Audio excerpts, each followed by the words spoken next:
vehicle driving through the downtown area. Tracking a speeder. Looks like you're stolen vehicle. We're gonna go code 3, requesting backup. Hey, I'm Amanda McKay alongside Jeremy Lusk. Today, Game Trailers and Web Rides TV are teaming up to bring you special coverage from the 2008 SEMA show in Las Vegas. And this year at the show, EA is unveiling the latest installment of the Need for Speed franchise, Undercover. That's right, Amanda. The creative minds at EA's Black Box Studios have put together what is, in my humble opinion, the best Need for Speed game I've ever played. The cops and robbers theme really emphasizes the chase in this game, and I don't know about you, but that's always been my favorite part of the franchise. There's also a new damage system and an all-new heroic driving engine. New gaming technology that allows you, the driver, to control some of the hottest cars at the highest speeds. The developers were inspired by movies like The Transporter to create these exciting chase scenes, but it's you, the gamer, who becomes the star. And speaking of stars, Jeremy, I understand that actress Maggie Q has a prominent role in the narrative of the game. Yes, the oh-so-beautiful and sexy Maggie Q plays Chase, pun intended, Lynn, who acts as your handler throughout the game. Now, she drops key intelligence on you, but she'll also get you into a fair amount of trouble along the way. Ooh, well, speaking of trouble, Jeremy, you had the pleasure of spending some time in Las Vegas. But before we go to the SEMA show in Las Vegas, Jeremy is going to take us on a quick tour of EA's Black Box Studio to get a behind-the-scenes look at the development of Need for Speed Undercover. The skies of downtown Vancouver are lined with banks and financial institutions. But above them all is Black Box Studios.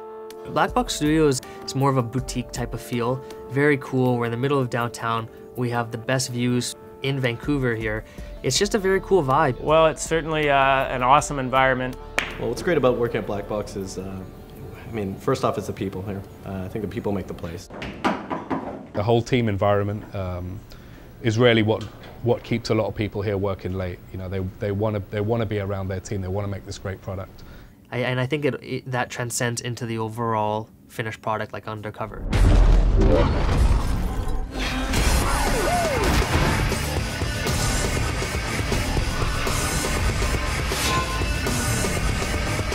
I knew what was successful, I knew what felt right, so I would use exactly, okay, this is what we do in real life racing, this is the setup I would give my real life engineer in my Tour Atlantic. How can we do this in Need for Speed? That to us was one of our biggest challenges. The world is built up from gameplay first and foremost. So the heroic moves are established, and then we make sure the world complements those moves. So we want to make sure that people can take advantage of these more heroic maneuvers. Back to throttle, and there's a 360. It's creating a story and creating motivation for the player that kind of wraps up what would otherwise be just a normal driving game.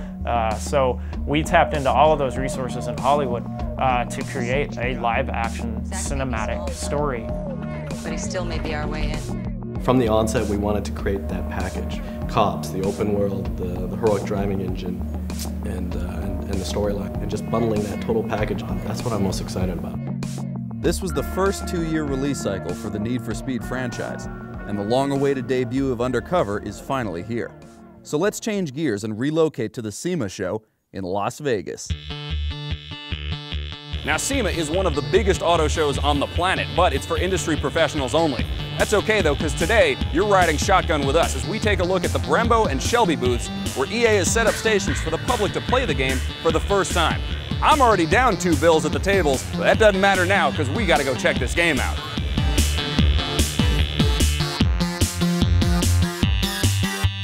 What's going on, man? Good to see you. Good seeing you, Jared. So this is the big moment, man. 2 years of hard work. Late nights, you guys are finally unleashing this thing to the masses. How does it feel? No, it's exciting for us. It's great to see people getting their hands on the game for the first time, and we get a kick out of seeing people have a blast with the game. You know, when I was playing Need for Speed Undercover, the real thing that stood out in front of me is how fast everything reacted. That's what I like. I like everything super, super fast. The sound of it is spot on. It really sounds as if you're in that car. I love the fact that when you hit things, the cars actually showed impact.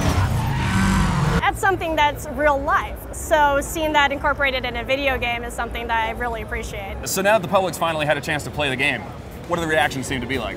It's great. Everyone's having a blast with it, very positive, and again, they're all having fun with it, which is what's most important to us. I've been playing these games for a long time. I started with Need for Speed 2, 3, high stakes. Need for Speed really upped their game since the mid-90s there. It almost feels real, you know, you almost feel as if you are being chased. It's a lot more realistic than, you know, the other titles. It was definitely a fun game, and I think that's what's going to make you come back to it. Wow, it's been a fantastic day here at SEMA 2008. Thanks so much to EA and Black Box Studios for giving us an up-close and personal look behind the development of Need for Speed Undercover. For now, this is Jeremy Lusk saying so long from Las Vegas, and if you'll excuse me, I gotta go win my money back. Thanks, Jared, for that exclusive Need for Speed Undercover coverage. Now I'm going to be playing this game myself, so you better keep up or I'll be chasing you down. I'm Amanda McKay for GameTrailers.com and WebRidesTV.com. I'll see you next time.